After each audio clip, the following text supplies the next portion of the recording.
Here in Paris, the Bank of France was organized in 1800, just like the Bank of England.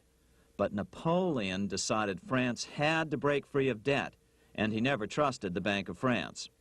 He declared that when a government is dependent upon bankers for money, the bankers, not the leaders of the government, are in control.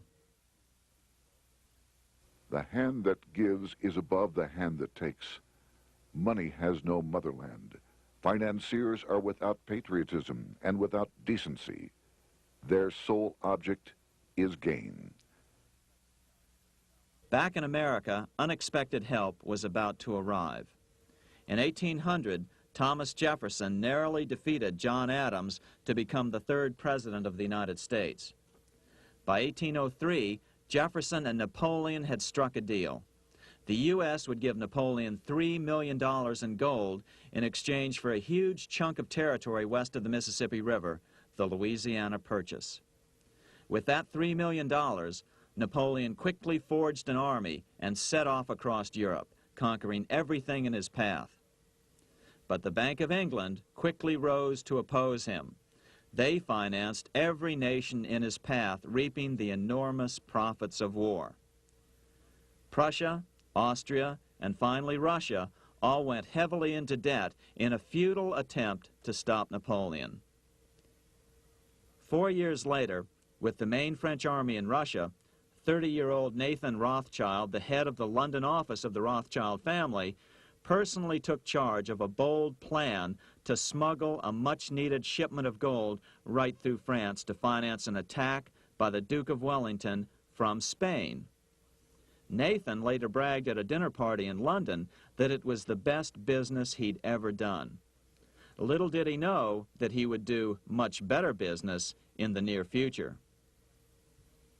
Wellington's attacks from the south and other defeats eventually forced Napoleon to abdicate, and Louis XVIII was crowned king. Napoleon was exiled to Elba, a tiny island off the coast of Italy, supposedly exiled from France forever.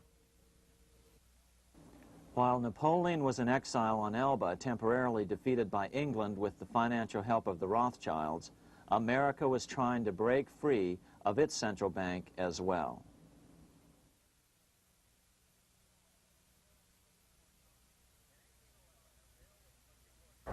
In 1811, a bill was put before Congress to renew the charter of the Bank of the United States.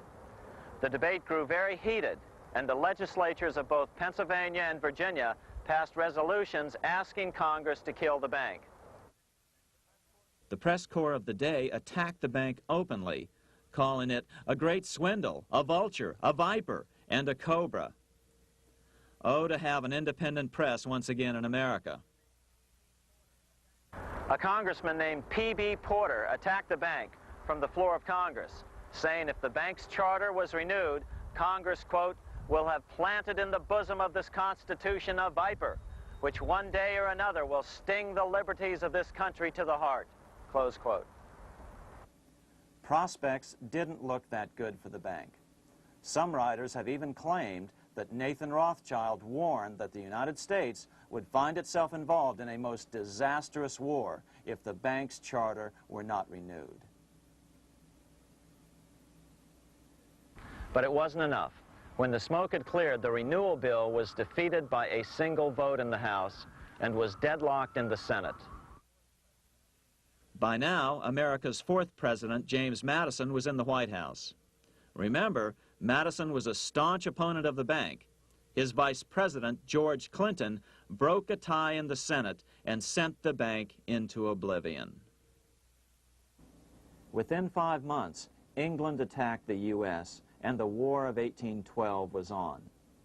But the British were still busy fighting Napoleon, and so the War of 1812 ended in a draw in 1814. Though the money changers were temporarily down, they were far from out. It would take them only another 2 years to bring back their bank bigger and stronger than ever.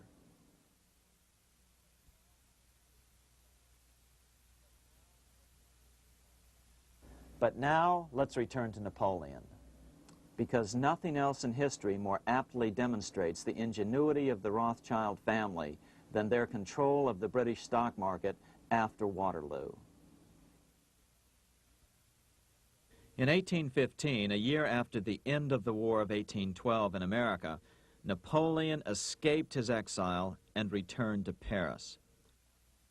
French troops were sent out to capture him, but such was his charisma that the soldiers rallied around their old leader and hailed him as their emperor once again. In March of 1815, Napoleon equipped an army which Britain's Duke of Wellington defeated less than 90 days later at Waterloo. Some writers claim Napoleon borrowed £5 million from the Bank of England to rearm, but it appears these funds actually came from the Ouvard banking house in Paris. Nevertheless, from about this point on, it was not unusual for privately controlled central banks to finance both sides in a war. Why would a central bank finance opposing sides in a war? Because war is the biggest debt generator of them all. A nation will borrow any amount for victory. The ultimate loser is loaned just enough to hold out the vain hope of victory, and the ultimate winner is given enough to win. Besides, such loans are usually conditioned upon the guarantee that the victor will honor the debts of the vanquished.